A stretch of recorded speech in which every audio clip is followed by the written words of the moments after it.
Assalamualaikum, halo full friends, kembali lagi ke Minu Talks di mana kita akan membahas banyak budaya, pengalaman dan juga hal-hal menarik yang terjadi di Jepang dan juga orang-orang yang tinggal di sini.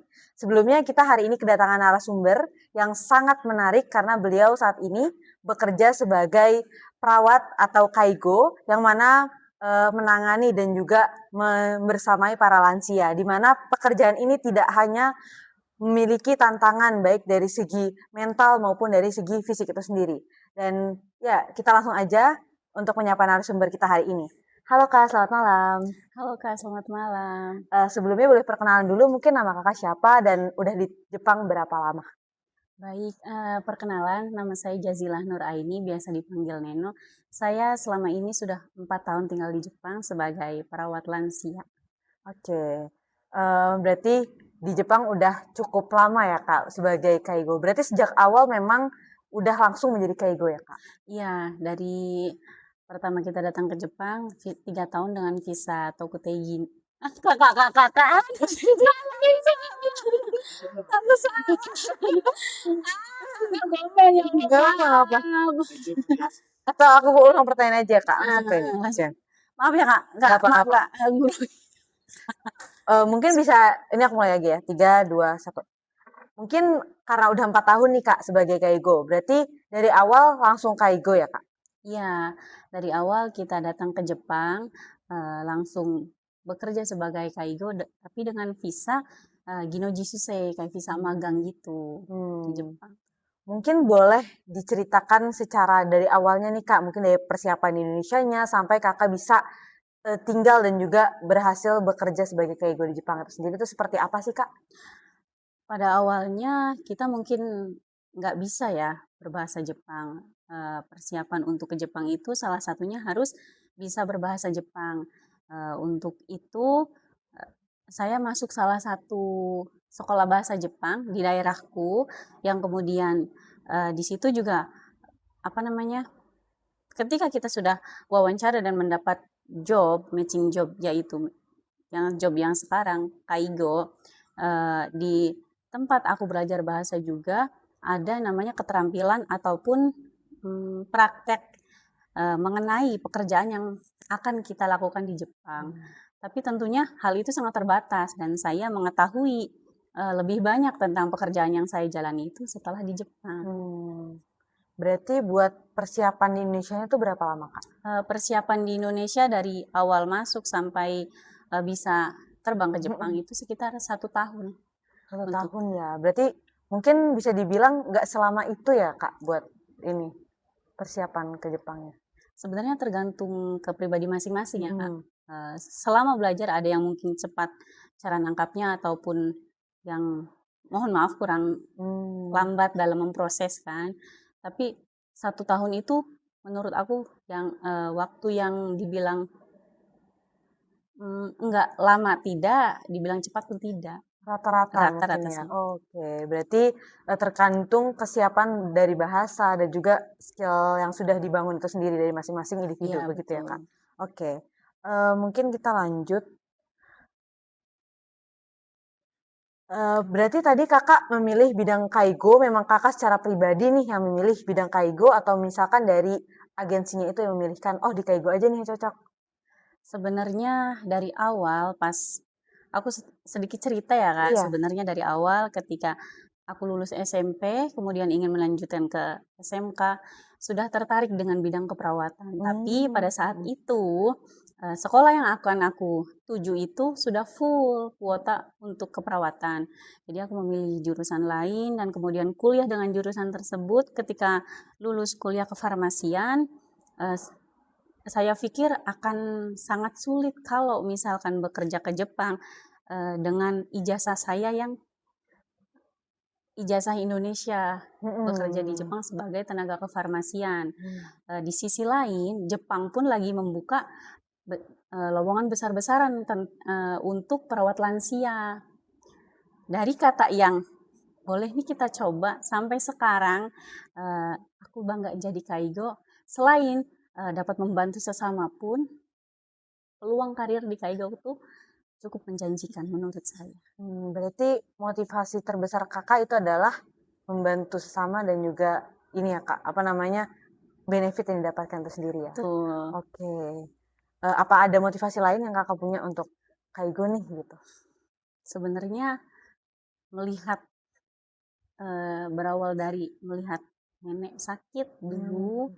karena aku sibuk kuliah dan jauh di rantau, ketika nenek nggak ada pun aku belum sempat untuk merawat beliau. Oh, Jadi iya. dari situ kayak punya rasa ingin ingin mencurahkan apa yang, Penyesalan mungkin iya, sebabnya. apa yang tidak aku berikan untuk nenek aku dulu. Wah mulai banget ya teman-teman, apa namanya, tujuannya juga salah satunya untuk membayar rasa bersalah kepada neneknya yang dulu belum sempat untuk ditemani gitu di saat-saat terakhirnya, Kak. Keren banget. Coba kita lanjut ke pertanyaan berikutnya. Berarti sebelum berangkat nih ke Jepang, Kakak udah ada tadi yang Kakak udah sempet cerita sedikit ya mungkin Iya, katanya, oh di Indonesia cuma dikasih gambaran sedikit sedangkan baru taunya setelah di Jepang. Sebenarnya gambaran yang sedikit itu di Indonesia seperti apa sih Kak? Biar teman-teman mungkin yang mau jadi Keigo itu bisa kebayang juga gitu. eee, gambaran di Indonesia pada saat itu yang aku tahu ya, dan yang guru aku kasih tahu terhadap kita yang mau kerja di Jepang sebagai kaigo, meliputi kayak pekerjaan sehari-hari. Tapi Mhm. pada saat itu ditekankan lebih ke, bantuan untuk Haisetsu Kaijo. Haisetsu Kaijo itu kayak bantuan untuk ganti popok, Mmm, toilet, mhm kayak mhm. gitu. Ditekankan kepada, bantuan tersebut.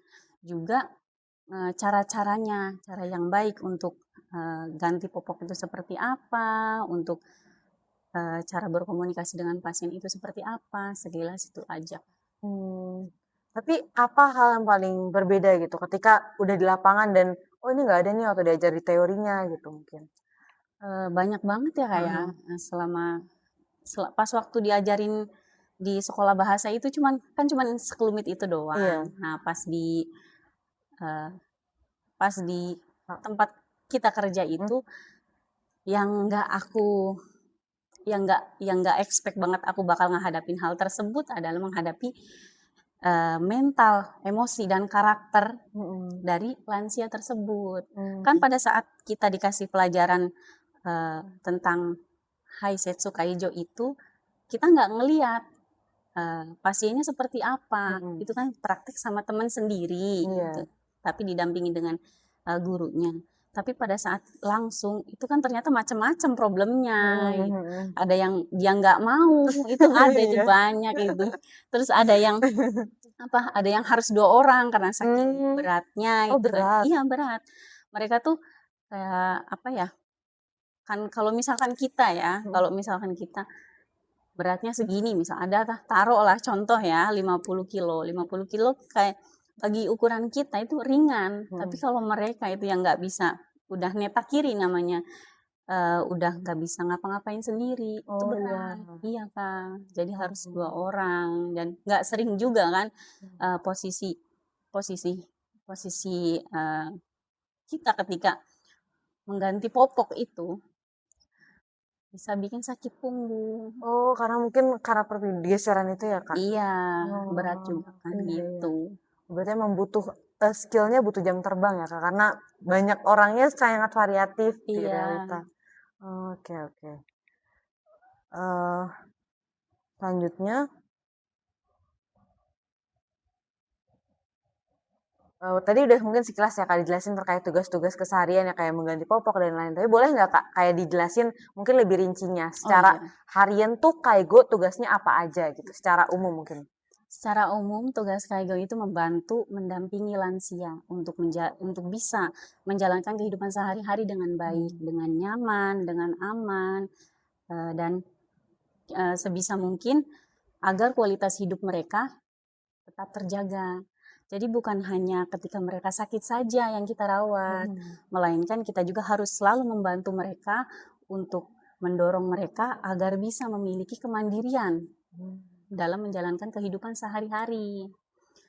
Kalau pekerjaan kita sehari-hari, kayak contohnya yang tadi udah disebutin kan, Mhm. Haisetsu Kaijo yaitu ganti popok, bantuan ganti popok, bantuan toilet, terus ada juga Shokuji Kaijo. Shokuji Kaijo itu menyuapi makanan. Mmm, Kalau mhm. misalkan mereka udah nggak bisa, tangannya udah nggak bisa, eee, nggak bisa untuk makan sendiri. Terus kayak eh, berpindah dari bed ke kursi roda. Kalau misalkan mereka kakinya udah nggak kuat. Terus kayak bantuan minum obat. Biasanya kan kalau misalkan lansia kan kadang suka lupa gitu Oh kan. iya, Iya. misalnya tiap pagi, tiap malam nih saya makan, harus makan obat gitu Iya, ya. kadang juga ada yang nggak mau minum obat, Oh. diumpetin obatnya, kadang kita juga harus makanya selalu dikontrol kan. Terus kayak Nyuyoku Kaijo, kayak bantuan mandi. Oh mandi juga. Iya, mandi juga ada dan itu Oh iya, menarik banget ya teman-teman. banyak banget. Terus kayak apa ya? Rekreasi juga ada. Rekreasi. Rekreasi, berkebun, berbelanja, itu ada. Oh, berarti kayak mungkin ke supermarket didampingi gitu ya, Kak? Iya, Oh kalau gitu, tetap misalkan ada ya? kalau misalkan mereka mau keluar, mau beli apa, mungkin gitu. Kayak gitu. Dan yang paling penting, yang jadi PR-ku sampai saat ini, itu kayak bikin laporan harian tentang mereka Oh gitu. sehari-hari. Jadi kalau misalnya kita bisa tahu dari laporan tersebut, kita bisa tahu kalau misalkan keadaan pasien lagi baik-baik aja atau tidak. Buat Gitu. tracking ya dari si Iya, pemilik perusahaan Kaigonya itu sendiri ya? dari kanggosisan juga, dari perawat, dari sensei juga, dari dokter. Karena kita bekerja bukan berdiri sendiri, bukan profesi kaigo aja, bukan. Tapi semua tenaga medis berfokus ke lansia. Oh gitu. Mungkin jadi penasaran nih Kak, sebenarnya strukturnya itu berarti apa aja Kak? Kaigo tuh di posisi apa dan atasnya ada apa gitu mungkin? Sebenarnya enggak yang Hierarkis? iya, enggak.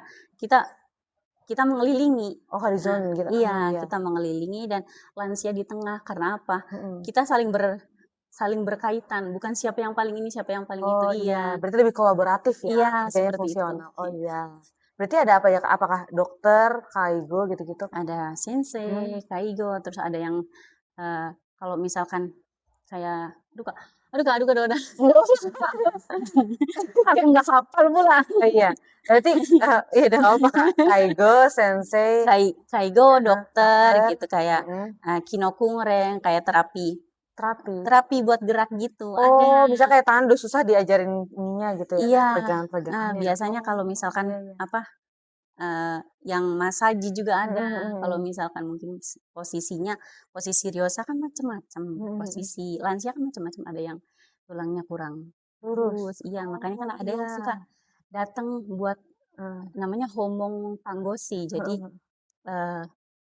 perawat yang datang ke pasien, yang datang ke pasien itu macam-macam, ada yang kayak psikologi, curhat gitu, tempat Oh iya. tempat bicara, ada yang masaji, message memijit kayak gitu ada. Berarti banyak ya. Banyak banget Kak. Tadi aku nanya kalau sensei itu berarti apa Kak? Kalau sensei itu dokter. Oh, sebutan dokter sensei. Iya. Saya kebayang saya sensei guru Oh gitu. iya. Oh iya, iya. Oke oke oke. Takutnya nanti teman-teman yang nonton juga salah kaprah. Oke, jadi kita clear ya guys. Mereka adalah para dokter itu sendiri. Iya. Wah, berarti emang sekompleks itu. Karena kami kira ya selama ini Kaigo ya Kaigo aja gitu. Ternyata banyak pihak terlibat di dalam Banyak sana. Kak. Berarti tadi sebenarnya saya juga penasaran nih Kak. Kan tadi diceritakan ya kalau misalkan kondisi pasien tuh beda-beda banget. Nah, itu sebenarnya pembagian tugas antara para Kaigo nih atau para dokter lainnya, apakah misalkan dari pasien ini di-handle berapa orang itu atau bagaimana gitu pembagiannya? Di panti lansia aku, kalau kita khusus Kaigo kan Kak, Oh khusus ya. Kaigo yang ada memang perawat di situ, tapi untuk yang pembagian, kalau misalkan pembagian lansianya ini dipegang siapa, ini berapa, kalau gitu nggak ada Kak. Oh nggak ada. Jadi satu hari itu kita shift-nya taruhlah ada 4 shift. Shift Hayabang itu shift pagi 6:30 sampai 3:30 Sore. sore. Oh iya. Terus Hayabang. terus Niking mungkin 2 orang. Terus Niki itu apa ya Kak? di Niking itu yang dari jam 8:30 sampai 5:30. Oh, berarti kan tadi Hayabang. Hayabang sama Niki itu berarti ada bareng Ada gitu jeda. ya? Iya ada bareng, mereka nanti Oh iya, kumpul. waktunya berarti ada yang selipan. Oh iya, Iya, terus? terus ada Osobang. Osobang itu yang shift siang dari jam Oh iya iya. 10 sampai jam 7. Terus ada shift malam juga. Nah, itu tuh kalau kita, jadi kalau misalkan memang semua semua dapat tugasnya masing-masing, tapi kita tetap berfokus sama lansia. Jadi bukan dibagi ini. Per lansia tapi Iya. lebih ke per waktu gitu ya? Iya. Gitu. Tapi kalau dibagi per waktu kan tadi ada harus laporan tiap hari, Kak. Berarti Iya. itu kalau kayak gitu itu apakah kumulatif? Jadi misalkan yang shift pagi input data di pagi, terus yang siang nanti baru di akhir yang malam tinggal kalau aktifin semuanya gitu maksudnya. Jadi gini ya Kak, kalau misalkan shift pagi ya kebagian yang hayabang itu biasanya masuk buat mandiin. Nah, buat mandiin kalau misalnya ada apa-apa, ada kayak semacam luka atau informasi apa itu, kita laporan ke yang leader hari itu. Yang leader itu biasanya yang nicking. Oh Iya. gitu. Yang pagi 9 jam gitu. Iya, setengah Oh 9. gitu. Laporan ke yang nicking, entah pokoknya hari itu siapa yang nicking, siapa yang jadi leader hari itu, semua anggota wajib lapor ke dia. Nanti kalau misalkan udah pergantian shift sekitar jam 4:30, kan yakin yang shift malam datang tuh. Iya. Nah, itu mulailah Mosiokuri, kayak pertukaran shift. Informasi apa aja nih yang dari pagi sampai siang yang ada kejadian apa aja nih. Laporan ke yang shift malam. Oh iya, berarti dari pagi sampai sore itu bagian yang handle nicking gitu Iya. ya. Oke, keren banget. Ternyata ada gitu cara struktur laporannya teman-teman. Coba kita lanjut ya Kak ke pertanyaan selanjutnya. Tadi udah bagaimana sistem shift kerja. Tadi kalau misalkan kayak jam malam dan jam siang, itu tuh berarti dirotasinya secara berurut gitu. Misalnya kayak dari pagi nanti hayabang terus nicking dan seterusnya atau diacak kalau para petugasnya? Kalau misalkan diacak, iya. Cuman kalau misalkan rotasi jamnya berubah, enggak. Paling orang-orangnya aja berubah. Berarti orangnya berubah itu berurutan atau ya sesuai pembagian aja? Sesuai pembagian. Oh, oke. Berarti nggak mesti langsung berurutan gitu ya? Oke. Lanjut ke pertanyaan selanjutnya. Apa tantangan yang paling berat gitu yang pernah Kakak hadapi selama bekerja sebagai Kaigo, Kak? Tantangannya itu ya sakit pinggang salah satunya, Kak. Dan saya yakin semua pekerja Kaigo pasti pernah mengalami hal tersebut. Tapi sebenarnya tantangan terbesar ya Kak, bagi aku, menurut aku tuh, gimana kita bisa menyeimbangkan fisik dan mental kita. Kalau misalkan fisik, ya secara fisik kita juga harus dituntut untuk membantu aktivitas lansia kan, yang tak jarang memang membuat sakit pinggang. Dan yang bisa jadi karena kita salah ketika memindahkan lansia tersebut atau hal lain pun bisa menjadi sebab. Terus kita cara mengatasi sakit pinggang itu dengan salah satunya ya, untuk meringankan hal tersebut, biasanya kita kalau misalkan mulai kerja itu suka pakai korset. Oh, korset. Korset yang cuman di pinggang doang. Oh iya. Bukan yang sampai perut itu ada itu. Oh, pinggang doang? Iya ada. Oh ada? Ada. Oh gitu. Iya itu. Terus sambil diskusi lah sama yang lain bagaimana cara agar memindahkan lansia dengan benar agar kitanya juga selamat, lansianya juga kan selamat gitu. Iya. Nanti lansia selamat kitanya yang ngencak duluan lebih cepat gitu ya. Iya seperti itu. Keren ya. Ternyata dituntut bukan hanya dari segi kemampuan buat ya menjaga misalnya ganti popok tapi juga kekuatan secara fisik benar-benar dituntut gitu ya Kak. Wah keren banget. Ya berarti salah satu hal yang mungkin gak di-expect sebelumnya mungkin ya Kak. Oke, tadi mungkin juga di-mention secara mental. Mental tuh apa sih Kak sebenarnya? Saya juga sebenarnya pernah dengar tuh dari yang ada beberapa orang lain kata kayak gue tuh mentalnya ini banget gitu, keras gitu. Itu kenapa ya Kak? Gimana ya Kak? Ya, secara mental ya Kak, kita orang normal terjun ke di bidang Kaigo menghadapi orang yang emosinya, karakternya, bahkan keadaan fisiknya berbeda-beda. Setiap orang kan beda-beda. Emosinya kan mereka beda-beda juga. Bagaimana kita harus mengerti setiap keadaan pasien. Misalkan contohnya si A dengan keadaan seperti A, B, C misalkan. Kita sudah terfokus dengan satu lansia pun ngerasa kalau misalkan itu sangat menguras energi, iya sangat menguras mental. Lari ke pasien B itu kan beda lagi keadaannya. Kita harus bagaimana itu kan harus mikir juga seperti itu cara menghadapinya, dan nggak jarang kita pun stres di situ, Kak. Karena apa ya, harus jadi selfless ya Kak, lebih Iya. ke arah memprioritaskan orang lain dibandingkan diri kita sendiri. Iya. Itu sangat keren sih. Berarti kalau dari Kakak sendiri nih, ketika menghadapi mental seperti itu, apalagi kan buat banyak kan yang pengen jadi kayak gue masih muda gitu, dan kita mungkin dari secara individual bahkan emosi sendiri masih nggak stabil. Itu gimana sih Kak cara copingnya atau cara ya rilis emosi itu sendiri? Orang kan beda-beda ya Kak cara rilis emosinya. Kalau misalkan aku itu ya satu cerita sama karyawan lain. Intinya diskusilah, ini gimana, aku kayak gini, aku ada masalah ini nih sama ini, aku susah nih dalam hal ini. Jangan kurang-kurang buat diskusi. Karena apa? Kalau misalkan dipendem, itu takutnya, dikhawatirkannya lansia yang kena marah. Iya kan kasihan. Malah kita kesel sama lansia ini malah marah ke lansia B gitu kayak udah gitu. Bisa jadi itu kan. Ya manusia namanya ya bisa marah. Iya. Tapi hal itu bisa diminimalisir dengan diskusi dengan orang lain, dengan karyawan lain. Terus kayak ya kalau misalkan hari libur udah, kalau misalkan hari libur kerja capek, libur ya gunakan untuk me time. Oh iya. Gitu. Berarti emang sesama kaigo udah pengertian lah ya, atau manusia kayak butuh teman yang dengerin, maka pada jadi pendengar yang baik gitu berarti ya. Iya. Oh iya. Oke, berarti ya emang pintar-pintar bagaimana mengolah emosi sendiri gitu. Betul sekali. Keren banget guys. Oke, kita coba lanjut ke pertanyaan selanjutnya. Kan tadi Kakak bilang ya, kayak kondisi lansia itu berbeda-beda. Nah, kalau dalam case di mana lansianya ini susah nih diajak komunikasi, itu strategi bagaimana sih Kak?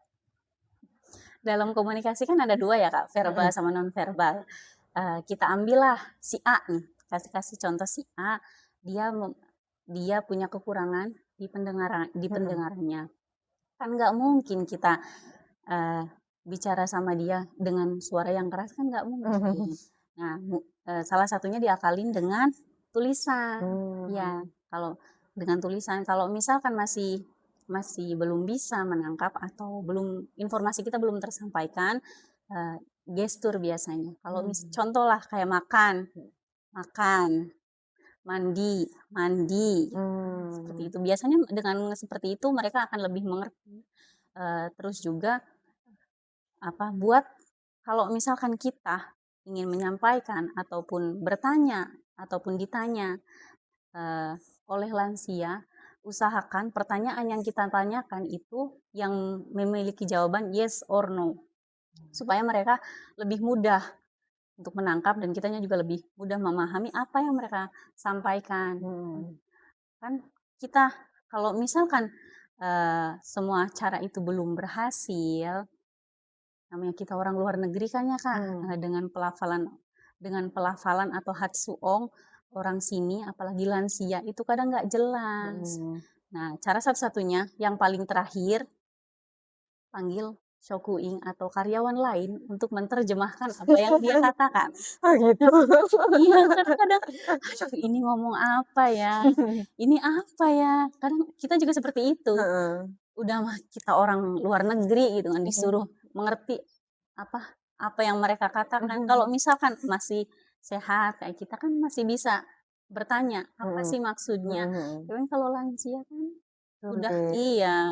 Pakai Google Translate juga sulit mungkin Iya, ya. Ya ampun, gitu. iya. Berarti ya emang harus pinter-pinter lah saling membantu gitu ya. Apalagi mungkin berarti yang membantunya bisa orang sini ya, mungkin kaigo dari Jepang langsung. Iya, kaigo dari Jepang yang lebih tahu lah. Mungkin kayak bahasa apa sih kalau bahasa halus di Jogja? Itulah ya, Jawa halus gitulah ya. Iya. Aku nggak tahu juga. Jawa halus namanya apa sih? Kromo, iya bahasa kromo gitu Kak. Oke. Aku nyontek lagi. Oke, lanjut nih Kak. Masih tentang pengalaman dengan para lansia. Sebenarnya apa pengalaman paling berkesan? Mungkin kalau ini lebih ke arah positif gitu. Pengalaman yang kayak bikin Kakak, wah teringat-ingat gitu. Pengalaman yang bikin berkesan ya Kak. pada waktu itu awal-awal pas masih aku 2 bulan 3 bulan lah masuk kerja di situ. Mhm. Karena aku masih belum mengetahui masih belum mengetahui tentang pekerjaan kan, masih masih masa transisi lah. Habituasi gitu ya? Iya, disuruh untuk menemani mengkai. Mengkai Mhm. itu kunjungan orang tua ke Mhm. panti. Berarti kondisi mereka mungkin mau survei buat ditaruh di sana atau bagaimana gitu? Enggak, Heeh. mau apa ya, Kak, menjenguk. Oh Iya, maaf maaf, jenguk. menjenguk, Mhm. mau menjenguk orang tuanya di panti. Oh gitu, iya iya, oke, heeh. Nah, pada saat itu corona masih masih udah udah hilang, cuman kita masih pada parno kan, Mhm apalagi mhm. Rio Sasang, apalagi lansia dengan kondisi badannya yang udah Udah iya, rentan? iya udah rentan kena virus kayak Mhm gitu, mhm. eee, aku antarlah dari lantai 2 ke bawah. Pada saat itu cuman bisa madogoshi mengkai. Jadi, eee, lansia di lansia di dalam panti, orang tuanya orang tuanya maaf, Anaknya anaknya jadi orang tua. Heeh. maaf, anaknya digengkang. Genggang itu kayak Mhm. pintu masuk, Kak. Oh jadi Ki nggak boleh masuk gitu ya Iya, maksudnya? Heeh. kita cuma dibatasi kaca kaca Mhm. besar, tapi saling lihat, tapi Mhm nggak mhm. bisa saling komunikasi. Oh nggak bisa Iya, komunikasi, suara nggak masuk? suara nggak masuk, Oh gitu, Kak. Iya, mhm dan mhm. taruhlah si A namanya Iya ya, iya. dan si A ini mata dan pendengarannya udah Oh menurun, iya, iya. Nah, mhm. aku dampingin di situ, anaknya bawa buku gambar Mmm, sambil nulis di situ. mhm. Selang beberapa waktu, 10 menitan mungkin ya, udah mau akhir-akhir nih, karena pas waktu proses mengkai itu, kayak aku mencoba untuk menerjemahkan dengan bahasa isyarat yang sangat terbatas. Bahasa awal gitu ya? Iya, yang sangat terbatas kayak, aduh ini susah kayaknya. Heeh heeh. Tapi anaknya itu nulis di kertas, itu bilang, "One-chan ya Sashi." Itu yang artinya kakak baik katanya. Itu yang buat aku kayak, Haru, berarti bilang ke Kakak gitu ya? iya, "One-chan ya Sashi." Itu yang membuat aku kayak, ya Allah, terima kasih, kayak aku masih masih berguna gitu. Mmm, Aku masih bisa bermanfaat untuk orang lain. Terus lansianya juga dia bilang, "Arigato, arigato gozaimasu." Terima kasih sambil senyum. Dan aku sampai sekarang masih ingat wajahnya kayak gimana. mmm, iya. Nggak apa-apa, ih. Enggak, enggak, Iya enggak. iya. Mmm, Ya seperti itu, kayak ngerasa aku yang dulu, aku selalu mikir kayak, "Aku tuh bisanya apa sih? Aku tuh bisanya di bidang apa? Aku tuh unggulnya di bidang apa?" Aku tuh nggak tahu gitu. Tapi ketika beliau bilang, "Terima kasih," sambil senyum itu yang ngerasa, "Ya Allah, ternyata aku masih berguna untuk sesama." kayak nangis ya ya? Ternyata aku masih berguna untuk sesama gitu. Dan dari situ sampai sekarang pun masih ingat pengalaman Mmm, itu, aku sampai nangis. Aku aku naik, aku bantu naik ke lantai 2, terus aku balikin ke kamarnya.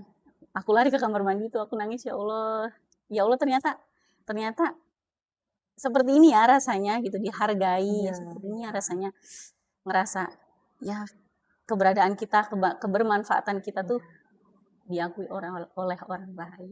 iya, bener sih. Emang kalau misalkan orang lain, apa ya, berterima kasih itu rasa bahagianya beda sama kita kayak self reward sendiri itu. Iya, Karena mungkin manusia karena makhluk sosial juga mungkin ya, Kak. iya, Karena ya kerasa gitu empatinya. Iya, apalagi dari hati kan kalau kayak gitu. seperti itulah, Kak. Mhm. Berarti saat itu berhasil ya, Kak, komunikasi yang coba diberikan? Walaupun masih 3 bulan pertama tapi berhasil? Oh, berhasil, alhamdulillah. Alhamdulillah. Dan dapat berkesan yang baik juga gitu ya. Berarti kalau kan itu tadi masih awal-awal nih, kalau udah sekarang kan berarti udah lebih sering ya? Berarti masih Iya, sering nggak kayak yang tersentuh gitu, Kak? masih. Mhm. Kayak kalau sekarang lebih ke sedih ya, Kak, ya. Dulu kan kayak masih gimana ya, ya dulu masih awal-awal mungkin ya terharu kayak gimana, sekarang kayak sedih gitu.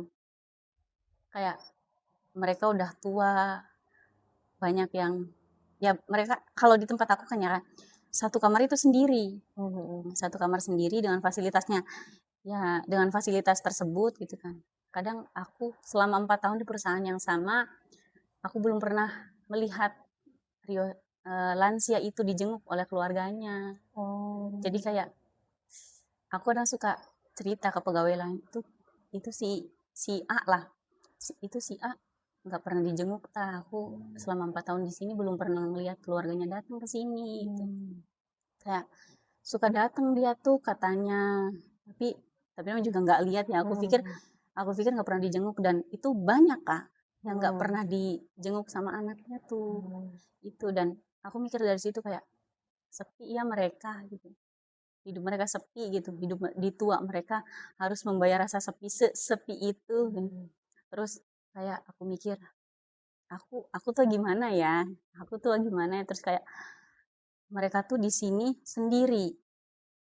Memang ada yang suami istri, tapi kan tetap kamarnya pisah. Tapi juga ada yang sendiri, dan mereka itu di sini sendiri.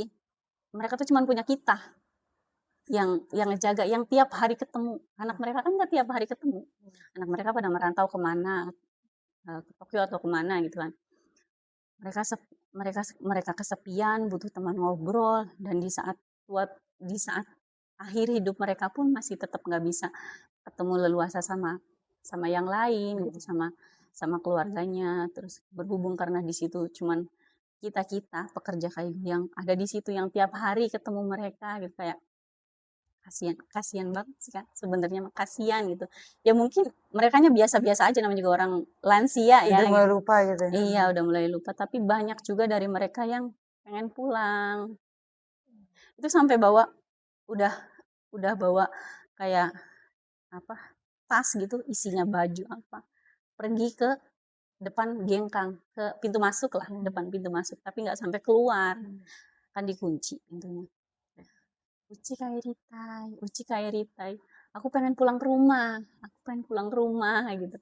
Ujung-ujungnya ya memang nggak bisa, harus di situ kayak gitu. Jadi ngerasa kayak mereka tuh cuma punya kita, jadi tolong jadi orang yang baik terhadap sesama gitu, apalagi sama lansia yang kalau misalkan kita melakukan kejahatan pun mereka nggak bakal ngelawan, mereka nggak bisa, mereka udah gak ada tenaga gitu kan. Memang ada yang masih sikari, masih bisa ngomong, masih bisa menyampaikan, tapi kan kebanyakan dari mereka nggak nggak punya tenaga gitu untuk menyampaikan hal-hal tersebut gitu. Jadi sama aku udah sering gitu. Iya, jadi yang deket cuman kita, yang ngedampingin cuman kita, yang ketemu tiap hari cuman kita. Jadilah orang baik gitu, yang memanusiakan manusia.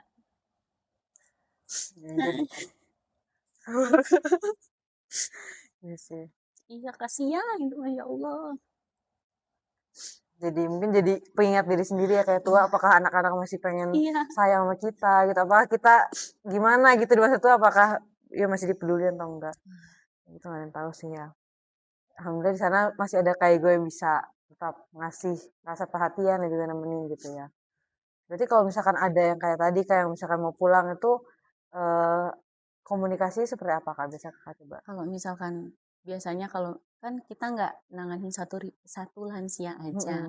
Taruhlah misalkan namanya si A, udah pengen pulang. Biasanya kalau misalkan pagi dia aman, nggak minta pulang. Udah mulai siang nih, dari jam 12 ke sini. Biasanya kan panas, itu kan ngaruh juga ke mood dia.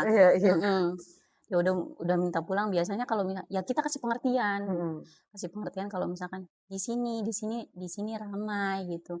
Di sini aja ya. Kalau misalkan di luar panas. Memang sesuai keadaan yang dia lihat, di luar panas.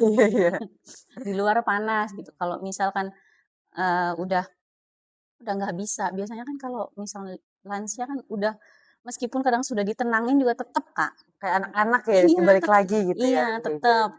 Terus ditunggulah beberapa menit. Kadang dia juga udah nyerah sendiri, nggak mungkin. Nyerah sendiri, balik lagi ke kamar. Terus udah, salah satu cara mengalihkan dia dari rasa ingin pulang itu. Biasanya orang sini kan suka banget tuh lihat Yakyu baseball tuh. Oh, baseball. Iya, baseball, pertandingan baseball di TV itu kan. Oh, di TV. Nah, terus sumo juga kan. Sumo juga? Iya. Nenek-nenek? Iya, nenek-nenek, kakek-kakek suka itu. Gitu. Biasa jam 3 jam 4-an lah. Kalau misalkan jam segitu udah mau pulang, Nonton. Iya nonton yuk, nonton sumo atau apa, bikin kegiatan yang ngebuat dia lupa gitu. Iya, Kayak iya, gitu. iya. Oke. Oh, baru tahu. Ternyata ada fakta-fakta kayak gitu, guys. Ternyata nenek-nenek dan kakek-kakek di sini suka nonton baseball dan juga sumo. Itu baru tahu. Oke, kita coba lanjut ya, Kak. Hmm. Ingat ya. Oh my God. Ini aja. Dua. Apa pelajaran hidup paling berharga yang kakak dapat sejak kakak bekerja di Kaigo? Pelajaran hidup ya kak. Pelajaran hidup itu kayak lebih mementingkan. Aduh kak, bentar. Gak apa kak. Aku seleksi pertanyaan. Bentar kak. Hmm.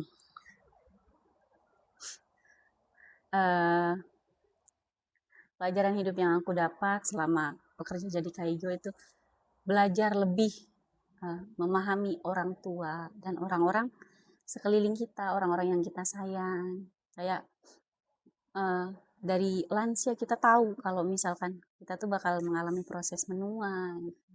Jadi sebisa mungkin lebih menghargai keluarga, kesehatan dan kayak momen-momen yang kita miliki saat ini. Kayak gitu sih kak. Keren banget. Oke, itu pesan hidup yang sangat apa ya, biar hidup kita juga lebih fulfilling gitu ya kak. Karena apalagi zaman sekarang mungkin yang nilai-nilai tanamin adalah individualis, juga nggak peduli satu sama lain. Padahal sebenarnya kalau kita berkaca dari pengalaman kakak sendiri, kayak melihat lansia dan lain-lain, itu yang paling penting adalah bagaimana kita peduli dengan satu sama lain teman-teman. Mungkin ini lebih ke arah pertanyaan praktikal ya kak. Kalau buat teman-teman nih mungkin yang tertarik juga untuk kerja di Jepang, terutama di bidang Kaigo, sebenarnya apa sih yang mereka harus persiapkan, terutama bagi kakak yang udah tahu di realita di lapangan dan sebelumnya kakak kurang dapat informasi tersebut di Indonesia, kira-kira apa aja yang harus mereka lebih persiapkan? Pertama, yang pasti persiapan fisik dan mental. Yang pertama, terus yang kedua, karena kita tiap hari diliputi dengan komunikasi, dengan menyampaikan informasi, menerima informasi, mencerna informasi, tentunya level bahasa Jepang ya kan, tentunya bahasa Jepang, terus yang ketiga kayak lupa. Bejo.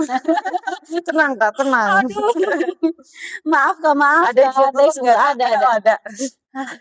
Aku cek dulu lanjut. Ntar kak, maaf kak. Gak apa kak, aman. Mana tadi ya? Udah. Oke. Maaf ya kak. Enggak apa kak, ya Allah. Iya kak, tuh lihat tuh kak, udah hijau dia. Enggak, kerudungnya udah hijau. Oke. Oh iya. Nggak apa, hijau tanda jalan terus gitu. Oke, maaf. Udah ngantuk nih, udah ngantuk. Oke, 3, 2, 1. Ya. Apa tadi pertanyaannya? Mungkin langsung yang 3 yang pertama dari persiapan mental dan fisik, kedua bahasa, yang ketiga keinginan kita untuk terus belajar karena namanya juga kita kerja di luar negeri kan, nggak mungkin kita harus stuck di situ. Udah ke Jepang, udah masuk sebagai Kaigo, tapi nggak mau belajar. Sedangkan realita yang kita hadapi itu harus tetap upgrade. Itulah kenapa aku memilih Kaigo karena salah satu jenjang karirnya kan bagus ya kan. Itu sebagai pacuan aku untuk terus belajar, untuk mencari informasi, untuk terus memperbaharui skill dan kemampuan yang kita miliki agar kita bisa memberikan servis yang baik untuk lansia.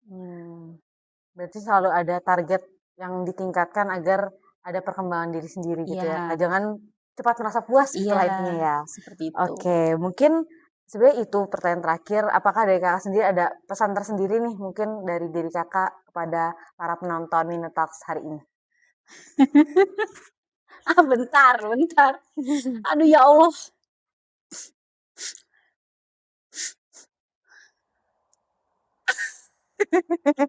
Ya kak, ketawa. Ayo pesan. 3, 2, 1. Pesan saya, setiap pekerjaan pasti memiliki tantangan dan pelajarannya masing-masing. Jangan Aduh Kak, bentar. Kak, bentar Kak, bentar. Gak apa Kak, aku udah terharu tadi. Astagfirullah. Ntar encok. Enggak, entar. Lupa aku. Maaf ya Kak, tipe textbook banget aku. Enggak Kak, aman banget. Oh, gue udah cari dulu Kak, gak apa. Ya, ya. Oke, 3, 2, 1. Eh, Setiap pekerjaan punya tantangan dan pelajarannya masing-masing. Semoga melalui pekerjaan itu kita bisa menjadi pribadi yang lebih peduli terhadap sesama dan lebih bermanfaat untuk sesama. Juga niatkan semua pekerjaan yang kita jalani saat ini sebagai ibadah. Karena kita nggak tahu amal mana yang akan Allah terima. Bisa jadi lelahnya kita bekerja untuk keluarga, untuk anak, ataupun untuk sesama, itu bakal apa sih ngomong apa aku Kak? Astagfirullah. Astagfirullah. Amal mana yang bakal diterima Kak? Kamera aku. Maaf. Oke, Ya. 3, 2, 1. Niatkan ketika kita bekerja, niatkan sebagai ibadah, karena kita nggak tahu amal mana yang akan Allah terima. Juga kata Iha, di belahan bumi manapun kamu berada, tetap masih buminya Allah.